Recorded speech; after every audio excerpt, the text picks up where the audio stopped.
Fajardo, soy integrante de la agrupación Derecho y Defensa Animal. Agradecemos a todos los presentes por su asistencia y por su interés. También queremos agradecer especialmente a los expositores por su gran compromiso con este foro y por su buena disposición. Derecho y Defensa Animal es una iniciativa estudiantil que nace el año 2014 en la Facultad de Derecho de la Universidad de Chile. Si bien el derecho de los animales es una disciplina ya instaurada en el mundo y enseñada en las aulas de las más prestigiosas universidades de derecho, tales como Harvard y Stanford, el tema aún no se ha tocado con fuerza en Chile. Más aún nos atrevemos a decir que ni siquiera se ha debatido seriamente desde un punto de vista jurídico. Fue esta inquietud la que nos llevó, como estudiantes de Derecho, a unirnos con el objetivo de instaurar esta disciplina y ser pioneros en llevar a cabo esta materia, sin olvidar nuestro profundo interés por mostrar un respeto hacia los intereses de los demás animales no humanos, con el objetivo de ir generando cambios paulatinos, apuntando hacia nuestro fin último, que es la completa abolición de la esclavitud animal. En esta ocasión nos complace contar con su presencia en nuestra primera actividad como organización, para reflexionar y discutir sobre el actual estatuto jurídico de los animales en Chile. En esta labor nos encontramos con un interesante proyecto, que es el Boletín 6589-12, redactado por María Celeste Jiménez, abogada, el cual nos ha servido para guiarnos en este camino. Nuestro código califica a los animales en el artículo 567 del Código Civil como bienes muebles y movientes, lo cual aspiramos a cambiar por una legislación que los reconozca como seres sintientes capaces de sufrir y sentir placer y sufrir experiencias negativas o positivas, brindándoles un mayor ámbito de protección y ciertas garantías. Para efectos de iniciar esta discusión, es que hemos invitado hoy a los siguientes expositores. Rodrigo Gil, abogado de la Universidad de Chile, con máster en arbitraje internacional de la Universidad de Berkeley, de Estados Unidos. Ricardo Rincón, abogado, diputado de la Sexta Región, integrante de la Comisión Constitución, Legislación y Justicia. Juan Pablo Mañalich, abogado de la Universidad de Chile, doctorado en Derecho de la Universidad Rheinische Friedrich Wilhelms Bonn de Alemania, para que a partir de sus conocimientos y experiencias nos ayuden en este nuevo proyecto. Dejo ahora con ustedes a Mariana von Müllenbrock, integrante de Derecho y Defensa Animal, la cual expondrá una introducción filosófica y la postura la cual adherimos como grupo. Muchas gracias.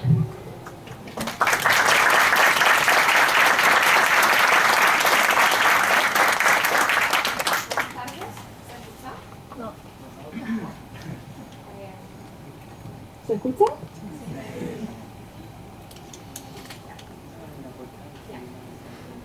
Para comenzar a abordar la problemática del actual estatus jurídico de los animales en Chile, es necesario entender por qué la defensa de los animales es cuestión de justicia. Esta introducción está basada en la fundamentación realizada por el connotado filósofo español Óscar Horta, quien ha sido un gran apoyo para nuestra agrupación. A lo largo de la historia se han dado distintas justificaciones de por qué solo el ser humano sería merecedor de respeto y objeto de defensa. La primera de estas es que tenemos que respetar a los seres humanos simplemente por pertenecer a la especie, es decir, por ser humanos. Podemos darnos cuenta que este razonamiento daría pie a la justificación de cualquier tipo de discriminación, ya que se traduce en un simple porque sí, de manera que no me detendré en su análisis porque no constituye argumento alguno. Sin embargo, aunque no lo crean, este argumento es sostenido en la actualidad por una gran cantidad de personas. La segunda justificación se basa en que todos los seres humanos deben ser respetados porque solamente ellos poseen un alma inmortal, a diferencia del resto de los animales. Ahora, si esto fuera así, habría que respetar sobre todo a los animales no humanos, ya que uno podría decir que a pesar de que una persona está sufriendo un trato indigno e injustificado, al menos tendrá la esperanza de llegar a un paraíso prometido, esperanza que no tendría el resto de los animales por no poseer el alma inmortal. Este argumento tampoco es digno de ser analizado porque se basa en razones no comprobables. Nunca vamos a saber si existe o no el alma inmortal. Es fácil darse cuenta que estas dos justificaciones son simples tentativas, porque no permiten llegar a una conclusión coherente. Sin embargo, hay dos argumentos restantes que sí debemos analizar. Los seres humanos poseemos ciertas capacidades intelectuales especiales, ciertas capacidades cognitivas complejas que nos permiten resolver problemas ante los cuales el resto de los animales no pueden enfrentarse con éxito. Dichas capacidades nos llevarían a ser agentes racionales, agentes morales. Otro argumento que en esta línea suscita es que los humanos tenemos la capacidad de relacionarnos de manera empática y solidaria entre los miembros de nuestra especie. Si estas dos justificaciones son razonables y coherentes, debieran entonces tener éxito en demostrar que todos y cada uno de los seres humanos cumplen estas condiciones y que a su vez dichas condiciones son relevantes a la hora de determinar quiénes merecerán respeto y quiénes serán objeto de defensa. Para defender esta exclusividad moral de los seres humanos, vamos entonces a trazar un círculo y solo respetaremos a quienes se encuentren dentro de este círculo, es decir, aquellos que posean estas capacidades intelectuales especiales y la capacidad de relacionarse de manera empática y solidaria. A primera vista se entiende que todos los seres humanos estarían dentro de este círculo y quedarían afuera entonces el resto de los animales por no cumplir con estas condiciones. Pero si analizamos con un poco de mayor profundidad, sucede que si el criterio para trazar el círculo es el de capacidades intelectuales especiales, entonces pasaría que muchos animales no humanos entrarían al círculo. Por ejemplo, sería el caso de los cetáceos y los grandes simios, ya que se ha comprobado científicamente que poseen estas capacidades. Y si nos basáramos solo en las capacidades de relaciones, de solidaridad y empatía, entrarían aún más especies. Lo más interesante aquí es que van a haber también muchos seres humanos que no cumplirán con estas condiciones. Por ejemplo, hay quienes han sufrido daños cerebrales por accidentes o que han nacido con alguna discapacidad congénita. Con nosotros mismos aquí presentes nos hemos encontrado fuera de este círculo durante los primeros años de nuestras vidas por no tener desarrolladas estas capacidades. Bueno, uno podría decir, al menos tenemos la potencialidad para desarrollar esas capacidades durante los primeros años de vida. Pero esto no sería pertinente de afirmar, porque una cosa es la mera potencialidad y otra muy distinta es la posesión concreta. Yo perfectamente podría decir que tengo la potencialidad para ser presidente, lo cual no quiere decir que tengo el derecho de comenzar a gobernarlo a ustedes en este minuto. Si nos basamos en las relaciones de solidaridad y empatía, también habrá seres humanos que se encontrarán excluidos. Por ejemplo, podemos pensar en aquellas personas que por situaciones traumáticas han desarrollado algún cuadro psicológico antisocial. Como vemos, incluso si dejamos de lado a los animales no humanos, estos criterios no van a permitir fundamentar de manera adecuada una consideración plena de los intereses humanos, lo que deja en evidencia que estos criterios no serían los relevantes a la hora de determinar quiénes merecen nuestro respeto y quiénes serán objetos de defensa. Si queremos considerar a todos y cada uno de los seres humanos, es necesario pensar en un círculo más amplio, que ya dejará de ser trazado por las capacidades antes mencionadas. Este círculo deberá estar fundamentado en un criterio diferente, el cual será la capacidad de sufrir o disfrutar, la capacidad de ser beneficiado o perjudicado, entendida también como la capacidad para vivir experiencias positivas o negativas.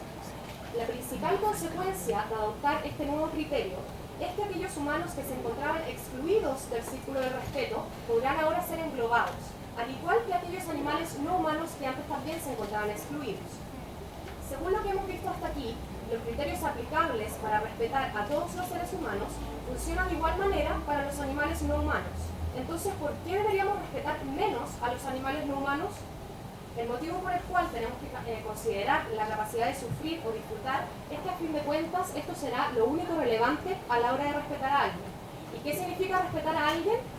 Significa tener en cuenta cómo nuestras acciones u omisiones generan un daño o un beneficio en quien queremos respetar, por lo que es necesario que ese alguien pueda efectivamente recibir ese daño o beneficio por nuestra parte. Y esto, de manera general, será la capacidad de sentir. Y si los animales no humanos pueden disfrutar, pueden sufrir, sería de justicia respetar a estos animales sintientes, ya que la justicia se basa en aquello que es relevante para su aplicación. No sería justo aplicar un criterio distinto a este. Lo que se sigue aquí es que si no tenemos criterios que nos permitan establecer una diferencia en el modo en que vamos a considerar los intereses de los humanos y los intereses del resto de los animales, entonces hay que concluir que ambos intereses importan de igual manera cuando tienen el mismo peso.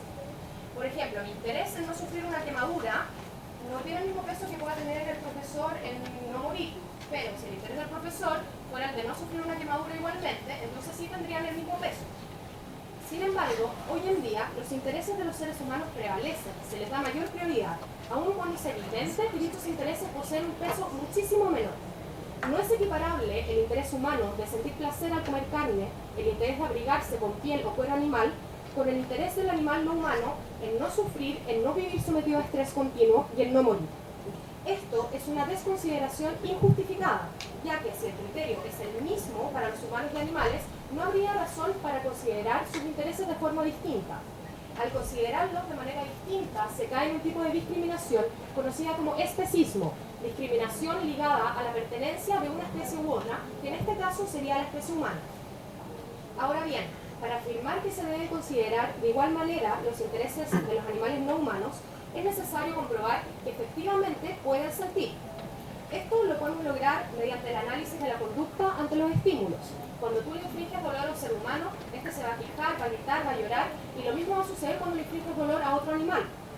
Se puede comprobar también mediante la fisiología y la bioquímica, que han demostrado que muchos animales poseen un sistema nervioso central y que además producen sustancias analgésicas, lo cual parecería ilógico y antinatural si no tuvieran la capacidad para sentir dolor.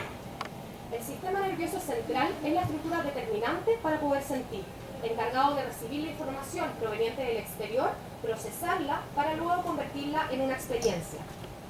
Las estructuras físicas y biológicas que dan lugar a estas experiencias son idénticas entre los animales y los seres humanos. Estas serían el encéfalo, la médula espinal y los nervios.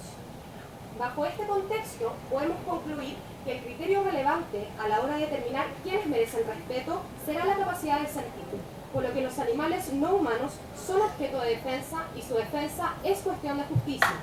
Es por esto que como agrupación buscamos que de ahora en adelante la legislación respecto a los animales se realice en base a este criterio y no otro, de manera que los animales no humanos sean considerados seres sintientes para todos sus efectos. Muchas gracias.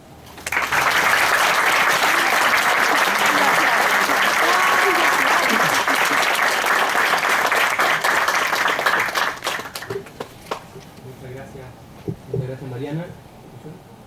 Muchas gracias Mariana y a la Asociación de Derecho de Defensa Animal por la invitación. Quiero comenzar básicamente esta breve exposición con un caso clásico de derecho de propiedad, en virtud del cual se analiza el tema de los animales desde la perspectiva clásica del derecho de propiedad. Este es un caso muy famoso en el derecho americano que se llama Pearson versus Post, que probablemente usted alguno lo conocerá por sus clases de derecho de propiedad y bienes. Básicamente este es un caso que sucedió en Nueva York, año 1803, fallado por la Corte Suprema de ese país, que consistía en que un señor, denominado Post, salió de casa a unos terrenos baldíos, terrenos sin propiedad particular en especial, y salió con sus perros de casa y luego de una jornada se encuentra con un gran zorro. Mira al zorro, seducido por el zorro, le lanza a los perros de casa y comienza la gran cacería. La cacería fue realmente dura, exhausta. El zorro corría, huía. Luego de varias horas logró herir al zorro. El zorro, no obstante las heridas, siguió huyendo hasta luego de varias horas y estar completamente cansado, fue agarrado por otra persona de nombre Pearson.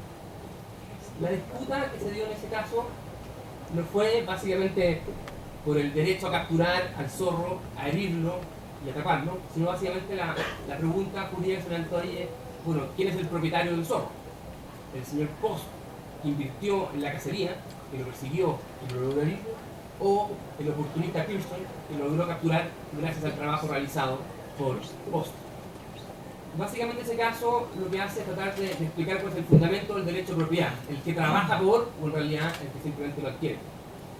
Y la verdad es cosa que ese es un caso que muestra paradigmáticamente, bueno, evidentemente cómo los animales son tratados tanto en el derecho americano como también vemos acá, vemos después el derecho continental en general como cosas, y a su vez cómo en realidad es completamente irrelevante la pregunta por el animal y cómo la respuesta al caso hubiese sido distinta si el animal hubiese sido herido gravemente o si hubiese sido capturado en territorio ajeno o en su propio territorio. Probablemente ahí hubiese sido de Post. Ahora, eso estamos hablando del año 1803. De ahí en adelante, tanto en el derecho americano como también europeo y también continental, evidentemente ha surgido a ha comenzado a hablarse de la protección de los animales y que es necesario darle una debida protección. Al punto que se dictó, para sorpresa mía, que yo no lo sabía hasta antes de meterme en este mundo de la defensa de los animales de la mañana, que existe una Declaración Universal de los Derechos de los Animales de las Naciones Unidas y que tiene un catálogo de derechos que, si uno los lee, podría pensar que es un catálogo de derechos de personas, porque tiene un nivel de exhaustividad como si fuesen personas. Entonces, todos los animales nacen iguales ante la ley y tienen los mismos derechos a la existencia, por ejemplo. Todo animal tiene derecho al respeto. De hecho, en Chile las personas tienen derecho al respeto. Incluso jamás ya. Bueno, y así sucesivamente hay un catálogo de derechos, los cuales el norte y objetivo principal de este catálogo de derechos es evitar que a los animales se le haga algún tipo de trato o tratamiento que le importe asignarle un dolor que sea más bien innecesario, trato cruel, ¿de acuerdo? Regula principalmente el maltrato animal. Ahora, desde una perspectiva civil, la pregunta relevante es cuál es el estatus jurídico que tienen los animales. Y al principio se dice, bueno, ¿qué son los animales? Nosotros sabemos que bajo la lógica del Código Civil chileno, los animales pueden ser o cosas o personas, porque existe la clasificación binaria, o sea cosa o sea persona, o sea sujeto de derechos, como son las personas, es objeto de derechos. Ahora, por lo tanto, la respuesta a la pregunta del estatus jurídico de si es cosa, surge la consecuencia civil del derecho de propiedad, que uno se puede hacer dueño del animal. Y si uno se puede hacer dueño del animal, viene la figura clásica del derecho de propiedad con la facultad que tiene todo propietario de usar, gozar y disponer de la cosa del arbitrio. Y luego la conclusión es que el perro tiene un tratamiento equivalente al televisor. Uno lo puede usar, vender, apagar y quemar, deshacerse. Recuerden que la facultad de uso, goce y disposición incluye la destrucción. Entonces, bajo la lógica del Código Civil, ¿se puede incluso destruir al animal considerado un televisor? Por la lógica tradicional, sí. Entonces, esa es la primera aproximación que uno tiene del derecho de propiedad y el estatus jurídico de la propiedad civil.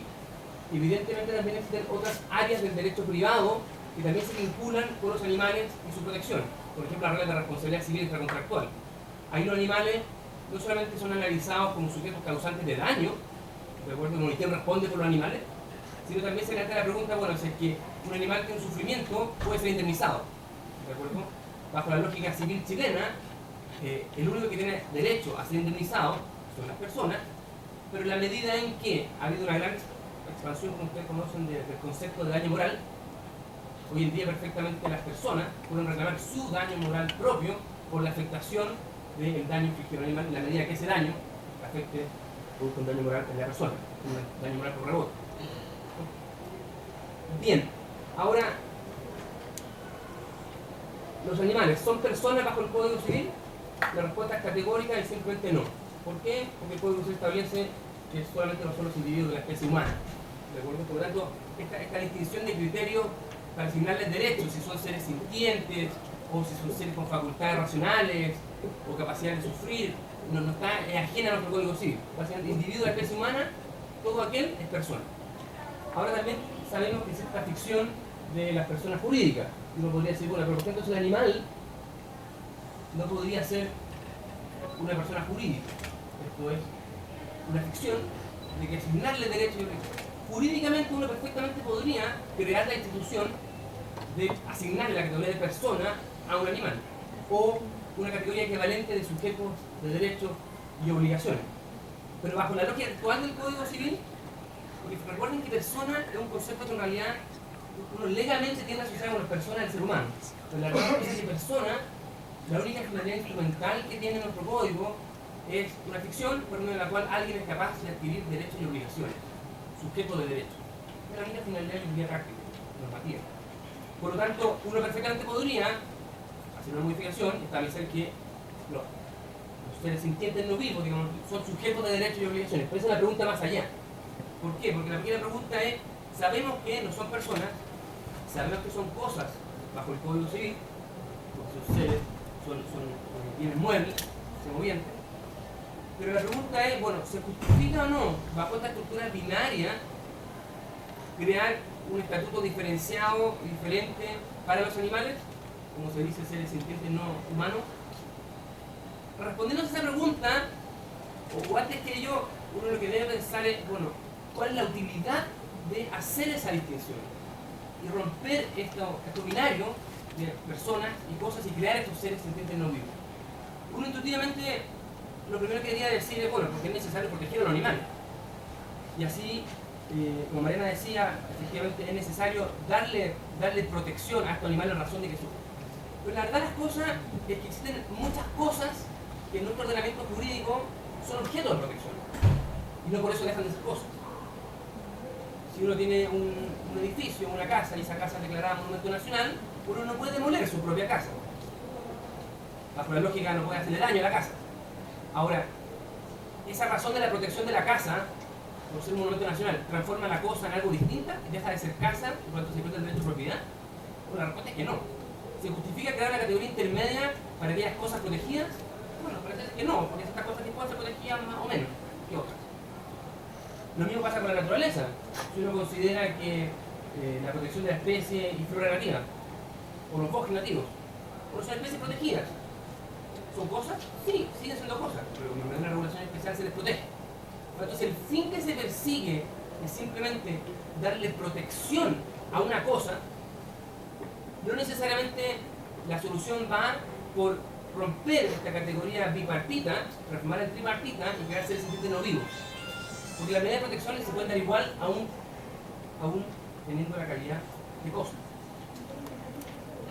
Respecto de asignarles derechos y obligaciones, se tiene un desafío equivalente. Si uno dijera, lo que vamos a hacer en esta categoría tripartita, los seres sintientes no humanos, van a ser personas o algo equivalente a personas, de forma tal que van a ser sujetos de derechos y obligaciones, se tiene el desafío de que de algún modo se está rompiendo con el concepto tradicional de derecho subjetivo. Uno podría decir, bueno, pero hay un interés que jurídicamente merece protección, siguiendo un poco con la lógica de Yere, pero el concepto tradicional de derecho subjetivo que hoy en día se invoca en el derecho privado es más bien kantiano, de una potestad de la protección de la autonomía. Y es por eso que se le asigna a las personas jurídicas derechos y obligaciones, porque detrás está la voluntad humana, ¿cierto? La libre determinación, la autonomía, la capacidad de autonormarse. Esa capacidad de autonormarse sería un criterio distinto y excluiría al animal. Por lo tanto, bajo el criterio del animal como ser sintiente y mecanismo de protección, no justifica el tratamiento que conlleve asignarle derechos y obligaciones, porque iría en contra de la lógica del concepto de derecho subjetivo.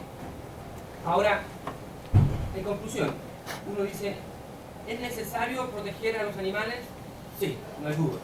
Existe un consenso al respecto. Existe la necesidad de, o es razonable, atribuirle la calidad de sujetos de derechos y obligaciones. Parece que no es indispensable y atenta un poco contra el sistema. Uno podría decir, ¿se justifica entonces una categoría intermedia de seres sintientes no vivos para darles protección? Yo diría, no necesariamente. Porque yo creo que sí se justifica, y lo que está detrás de una distinción siempre es la utilidad que tiene. Y se justifica que existe una categoría intermedia que califique como seres sintientes no vivos, perdón, no humanos.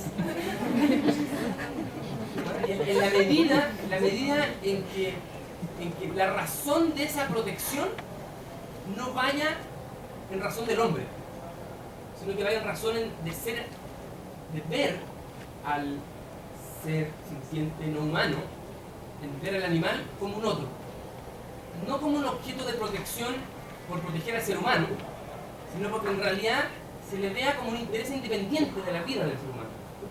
¿De acuerdo? Y por eso el ejercicio que yo aquí he realizado es apartarme de lo tradicional del Código Civil, de cómo veía esta clasificación de cosas y personas, y ver cómo es la regulación actual. Desde el año 2008 y 2009 se crearon una serie de regulaciones especiales de la regulación de los animales, y también de los cetáceos, y reforma del Código Sanitario. En esa reforma de legislación especial, si uno analiza, y el ejercicio que yo hice, que me quiero hacer conjuntamente, les voy a leer un par de disposiciones, de pensar, bueno, cuál es la razón de por qué se protege el animal. ¿Se protege en razón del humano o se protege en razón de él mismo? Y si se da la respuesta de que si se protege al animal por mirarlo como un otro, con dependencia de nosotros, bueno, sí se justifica la categoría intermedia. Porque allí más que una cosa es algo claramente distinto, y además de eso, surgen ciertos deberes de protección. ciertos deberes positivos de actuar en defensa del animal, como deberes que no existen en relación con las personas. Entonces, simplemente, muy rápidamente les quiero mostrar, leer un par de legislaciones. Tenemos acá el Código Sanitario, que en el año 2009 se modificó respecto de lo que debe comprender el reglamento de transporte el reglamento en aquellas materias que protegen a los insectos, muy comunes, los roedores y otros animales capaces de transmitir enfermedades al hombre. Fíjense que la lógica inicial era, antes de las modificaciones, bueno, un reglamento establecerá las medidas de protección contra insectos, roedores y otros animales capaces de transmitir enfermedades al hombre, en razón del hombre. Se modificó en 2009 y se dijo lo siguiente: los métodos que se utilicen para los efectos de lo recientemente señalados deberán ser racionales, tender al mínimo riesgo para la salud de las personas y evitar el sufrimiento innecesario de los animales vertebrados. ¿Pero por qué razón es necesario evitar el sufrimiento innecesario? Es como si fuésemos una obra de demolición, digamos, y la demolición tiene que ser cautelosa, digamos, no tiene sentido. Pero la razón es porque se ve al animal como un otro y se ve que en realidad no queremos que sufra, pero por el animal en sí mismo, y no por nosotros. Ahora, claro, lo que dice aquí, sufrimiento necesario de los animales vertebrados. Eso es algo típico en el derecho comparado, que generalmente es una medida de protección para animales vertebrados. Porque es bastante arbitrario, la pobre rana, ¿cierto? O la culebrita, digamos, también deberían hacer esta protección. Pero así, o por ejemplo, también se establece en la ley 20.380 del año 2008-2009, se crea la ley sobre protección de los animales. Establece que esta ley establece normas destinadas a conocer, proteger y respetar a los animales como seres vivos y parte de la naturaleza, con el fin de darles un trato adecuado y evitarles sufrimientos innecesarios. Porque al día de hoy, todo animal, uno podría decirlo de una lógica alegal, y no tiene el derecho a, como mecanismo de protección, hay un deber general de la sociedad de cautela y protección para efectos de que los animales no sufran dolor innecesario. Es un mecanismo de protección por ellos mismos. Después, respecto del tratamiento, lo mismo, experimento de animales vivos, la misma regla, y la regla muy importante, artículo 11, dice: en el beneficio y sacrificio de animales deberán emplearse métodos racionales y tendientes a evitar el sufrimiento innecesario. Entonces ya no es como el televisor, digamos así. Y aplica para todas las cosas, para todos los animales. Entonces, de algún modo no hay duda de que hoy en día, si uno ve la evolución que ha tenido la legislación, decir que el animal es cosa, sí, sigue siendo puristamente correcto. Ahora recordemos que en el Código Civil existe la clasificación de cosas animadas e inanimadas. De algún modo lo que ha hecho una regulación especial es que ha dado un trato particular respecto a las cosas animadas, animales, y que establece que efectivamente debe darse un trato que evite un dolor, sufrimiento innecesario. Por lo tanto, ese mecanismo de protección ya está. Y curiosamente existe otra ley que es extraordinaria, que es la ley que protege a los cetáceos, una modificación de la ley de pesca. Y dice así, artículo primero: declararse por los espacios marítimos de soberanía y jurisdicción nacional como zona libre de caza de cetáceos, para los efectos de esta ley. Artículo 2: se prohíbe dar muerte, cazar, capturar, acosar, tener, poseer, transportar, desembarcar, elaborar o realizar cualquier proceso de transformación, así como la comercialización o almacenamiento de cualquier especie de cetáceo que habite o surge los espacios de soberanía y protección nacional. O sea, ¿los cetáceos son cosas? Yo ya no sé. Yo creo que no son cosas. De algún modo, los cetáceos ya dejaron esta figura de algo que se encuentra fuera del comercio, de algún modo en que no pueden haber contratos respecto de ellos, no pueden haber derecho de propiedad respecto de ellos, ninguna facultad de dominio, y tampoco un modo activo. Por lo tanto, sin lugar a dudas, si uno lo mirara así, en un extremo están los cetáceos y en el otro están las ranas, las culebras. Y también están los animales, el resto. Pero claro, o sea, ya existe una protección tan fuerte para los cetáceos que incluso es discutible que sigan siendo calificadas como cosas. Por lo tanto, ¿a qué vamos? Así, yo creo que el gran desafío que existe acá es un poco desafío de prudencia. En el sentido en que yo creo que es razonable y todos tenemos conciencia, y existe un ánimo generalizado de que es necesario proteger a los niños. Eso no hay duda. Jurídicamente siguen siendo cosas, pero cosas protegidas.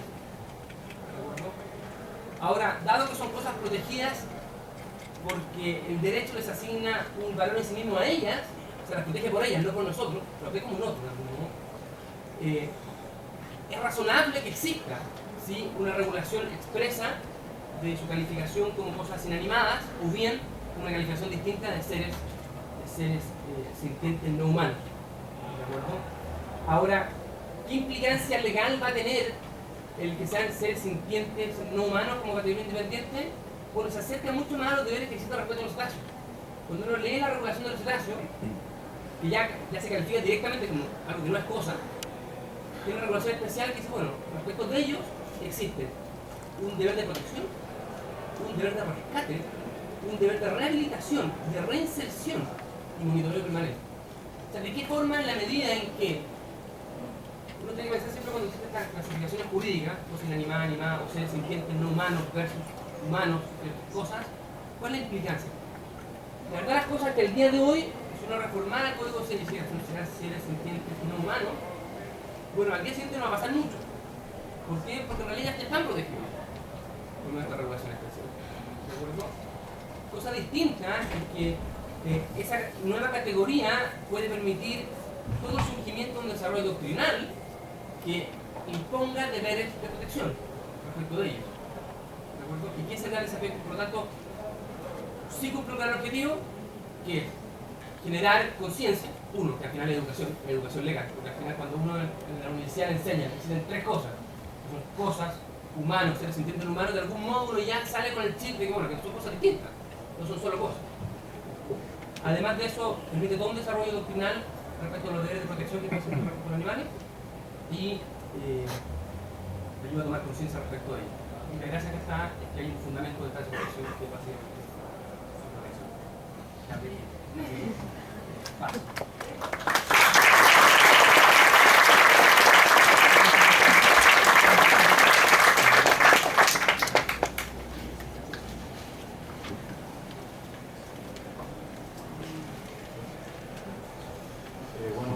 Buenas tardes, muchas gracias a la agrupación Derecho y Defensa Animal por la invitación.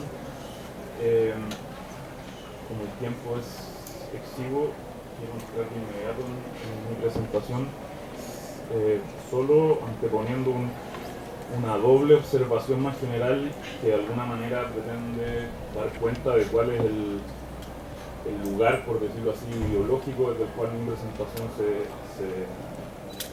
se proyecta. Yo creo que es una auténtica tragedia el hecho de que nosotros hablemos de la Ilustración como si se tratase de un periodo histórico acotado, ¿no?, que se desarrolló entre finales del siglo XVIII y buena parte del siglo XIX, como si se tratase de un proceso concluido, ¿no?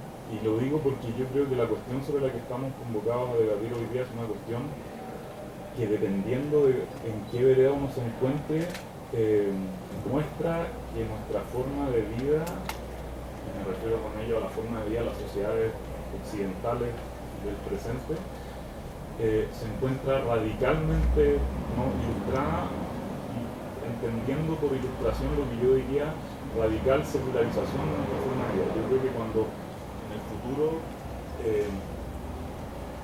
los seres humanos y eventualmente animales de otras especies miren hacia atrás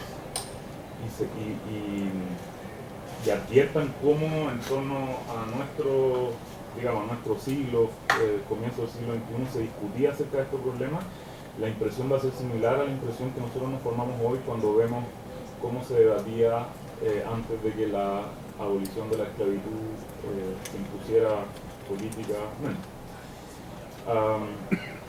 Y para mostrar qué quiero decir con eso, lo que me interesa es ofrecer un cierto esquema de análisis del problema, en último término encaminado a intentar persuadirlos de que, si es que es necesario, digamos, o darles argumentos si es que los están esperando, que esta no es una cuestión que pueda demandar prudencia, a diferencia de lo que acá observó mi colega. Yo creo que es una cuestión sobre la cual, en la medida en que la hegemonía de los seres humanos hoy día esté equivocada, está radicalmente equivocada, y si nos damos cuenta de eso, tenemos que modificar sin prudencia alguna nuestra forma de vida.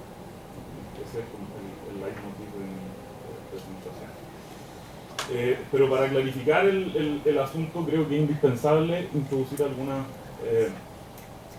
distinciones, varias de ellas, ¿no? La primera es que efectivamente cuando discutimos acerca del estatus jurídico de los animales, parece que estamos dominados por una interpretación de la distinción entre persona y cosa como una distinción que se corresponde con lo que uno en términos lógicos llamaría una distinción en sentido fuerte, o sea, un ente no puede ser persona y cosa y necesariamente ha de ser persona o cosa, ¿no? Tercero jurídico.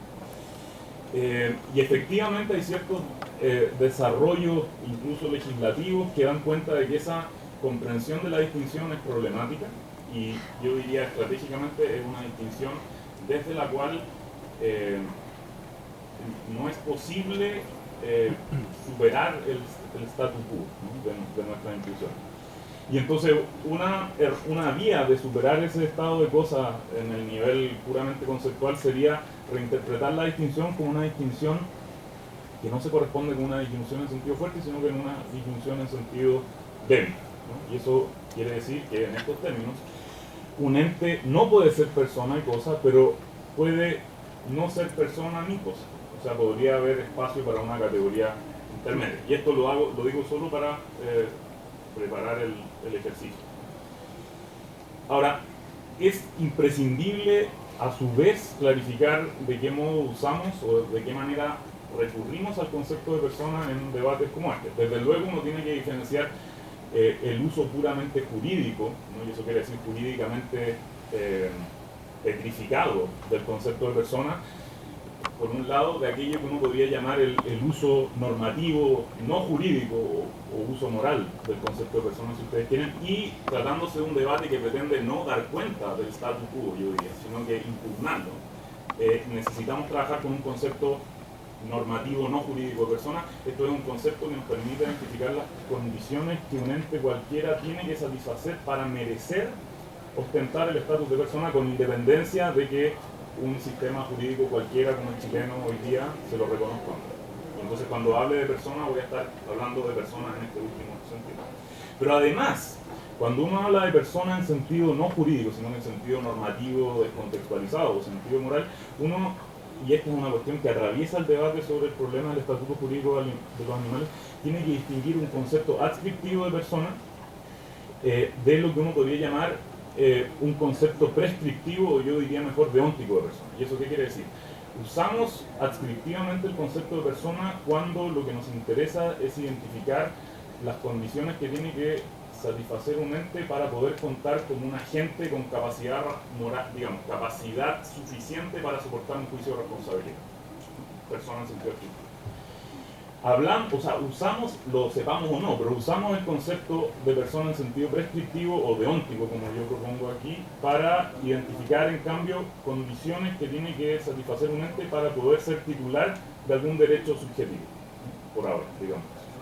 Y es manifiesto, y eso nuestras prácticas lo reconocen, que los dos conceptos no son coextensivos. Hay personas en sentido prescriptivo, deóntico, que no son personas en sentido adscriptivo. Y eso para un abogado, un estudiante de derecho, debería ser trivial.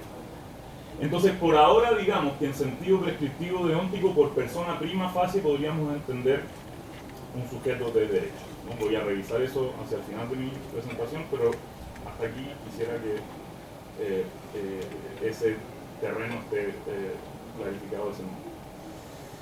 Entonces, ¿cuál es el problema? Si el concepto de persona usado prescriptiva o deónticamente, por el momento lo identificamos con el estatus de un ente cualquiera que cuenta como titular de un derecho a la vida, un derecho a no ser matado, lo que tenemos que desactivar de inmediato, porque se trata de una falacia, es la falacia especiaísta, o sea, la falacia según la cual la pertenencia de un ente a una especie animal determinada, la especie del Homo sapiens, podría contar o bien como condición suficiente de personalidad en sentido prescriptivo, o bien siquiera como condición necesaria, ¿no? Y el problema, y digamos lo primero tiene relevancia entre otras cosas para la discusión sobre la permisibilidad del aborto, es un embrión o feto de la especie Homo sapiens por esa sola razón, persona, ¿no? Y lo segundo tiene máxima relevancia para lo que aquí nos interesa, en el sentido de si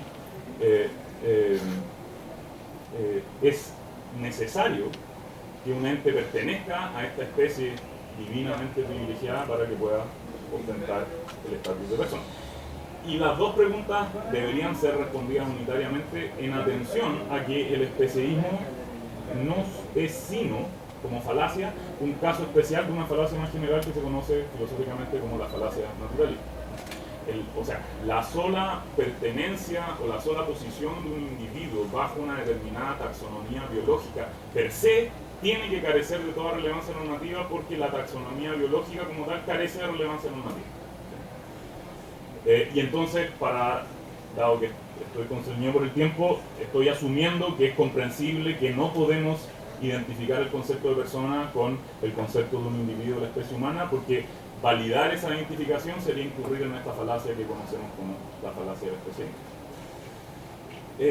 Si tuviera tiempo, me gustaría, o no lo tengo, me gustaría leer un pasaje que está tomado de un gran jurista, civilista, romanista alemán, Rudolf von Jhering, un libro que se titula El fin en el derecho, donde Jhering con bastante agudeza da cuenta exhaustivamente de el estatus de los animales no humanos, al menos algunos animales no humanos, como sujetos de estados intencionales. Si a alguien le interesa, le puedo llegar la cita, porque supongo que estudiantes de derecho es más interesante que para quienes no se dedican a la horrible disciplina.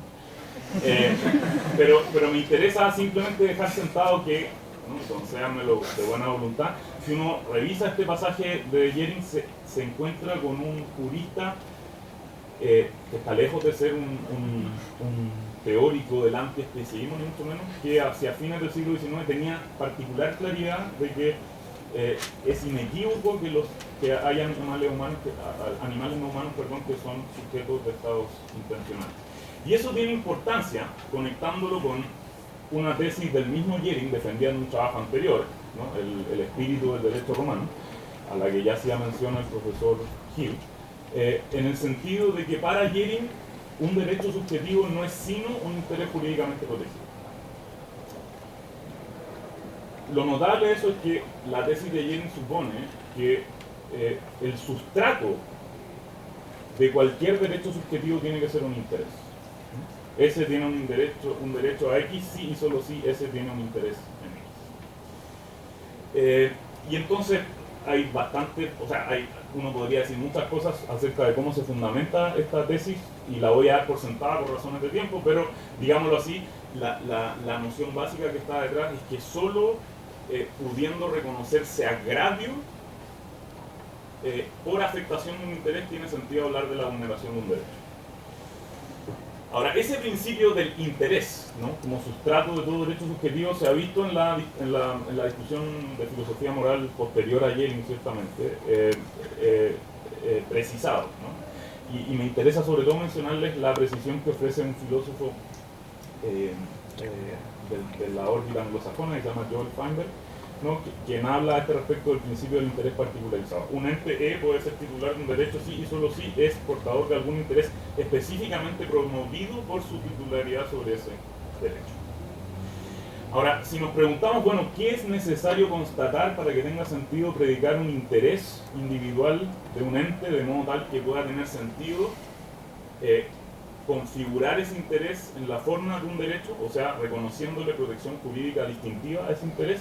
Bueno, sobre esto también hay un cierto margen de controversia, pero yo diría que hay una tesis razonablemente exitosa que sostiene que en último término el sustrato básico de cualquier interés propiamente individual tiene que estar constituido por esto que llamaríamos un deseo, y sobre eso podríamos discutir o no, digamos. Pero un deseo es un estado intencional que se deja entender como la representación de un estado cuya efectividad cuenta como el criterio de satisfacción de ese deseo. Y entonces, si uno tuviese que recapitular el protoargumento que he tratado simplemente de reseñar hasta aquí, la moraleja sería: si el sustrato de todo derecho subjetivo es un interés individual, y el sustrato de todo interés individual es en último término un deseo, entonces, y un deseo es un estado intencional, o sea, es algo que convierte a quien es portador de ese deseo en un sujeto. Entonces diríamos que en último término, lo que está detrás del reconocimiento de todo derecho subjetivo es un respeto, una deferencia por la subjetividad de otro. Y aquí la cuestión se pone peleaguda, porque de acuerdo con el principio del interés particularizado, para que un ente pueda ser titular de un derecho a la vida, un derecho a no ser matado, es necesario que ese ente tenga interés en su propia supervivencia. Y entonces la pregunta sería, bueno,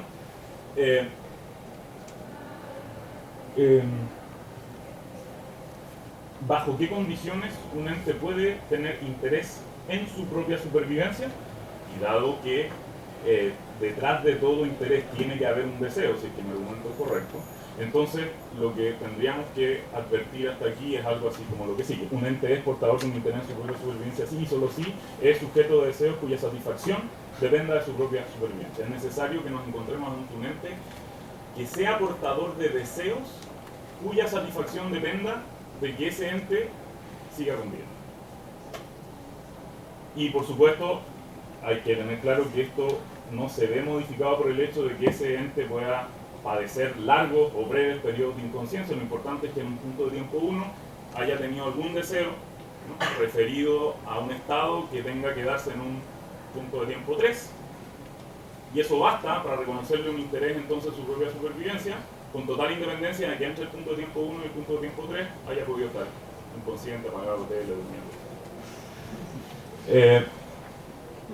Ahora, sobre esto hay una cierta también discusión en el sentido de cualificar qué entendemos por un interés en la propia supervivencia, pero no quisiera detenerme en eso, salvo por una cita de nuevo del gran Jering, ¿no?, que de nuevo en el fin, en el derecho, esta monografía cuya segunda edición data del año 1884, dice: con algunas pocas excepciones, la autopreservación física del animal se halla solo computada para el momento inmediatamente siguiente. Cuando el hambre es saciada, la mayor parte de los animales no se preocupan por el día siguiente. Lo que me interesa es que para que no vayan a hacerle bullying a Jering, digamos, lo que Jering está diciendo, lo que Jering está proponiendo es una tesis empírica. Y puede ser que a la fecha en que Jering dijo lo que dijo, la información disponible hubiese sido errada o insuficiente. Lo importante es que se trata de una tesis empírica, en términos tales que si nuestra información al día de hoy es distinta, en el sentido de que al menos un espectro significativo de animales no humanos puedan tener deseos temporalmente diferidos, y la literatura que hay en términos de biología animal al respecto es abundantísima, entonces, bueno, yo diría que Jering de buena fe tendría que estar dispuesto a cualificar su afirmación, para que no lo funen.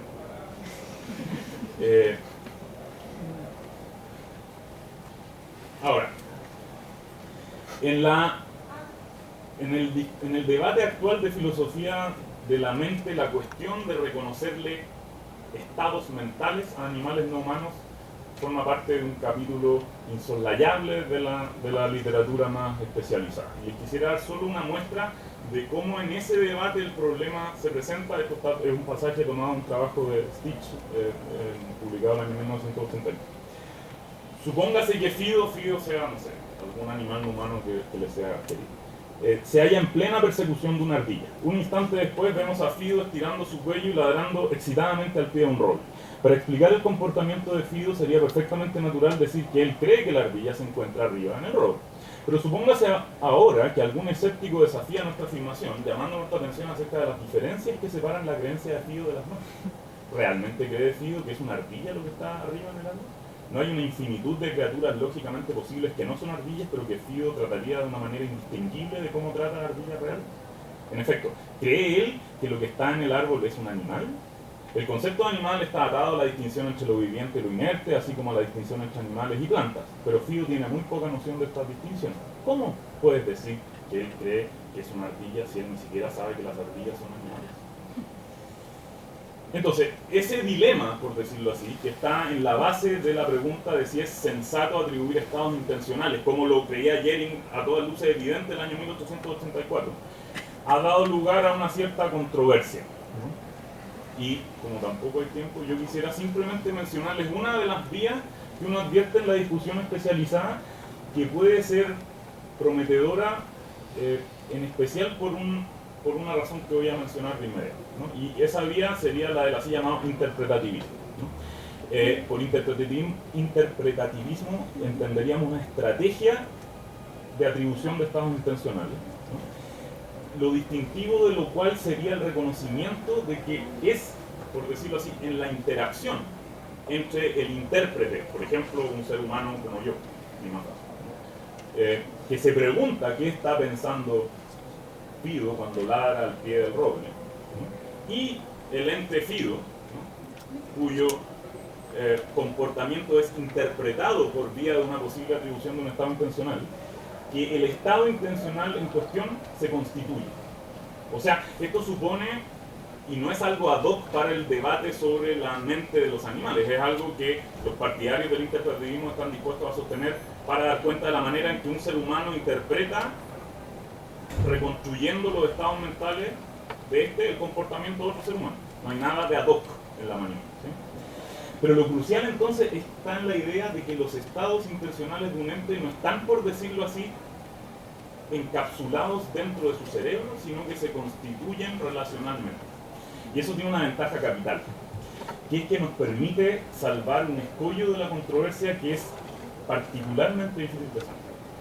A saber, la objeción según la cual un animal no humano distintivamente no podría ser portador de estados intencionales porque no es lingüísticamente competente. De nuevo, aquí hay que matizar empíricamente la afirmación. Hay evidencia científica al día de hoy en el sentido de que hay individuos de ciertas especies animales distintas del Homo sapiens que muestran al menos una protoforma de competencia lingüística. Los cetáceos, desde luego, y primates superiores también. Hay experimentos, o sea, trabajos de laboratorio con chimpancés, con bonobos y con gorilas, ¿no? Que dan cuenta de que esa competencia, al menos protolingüística, no es algo así como un tesoro, un don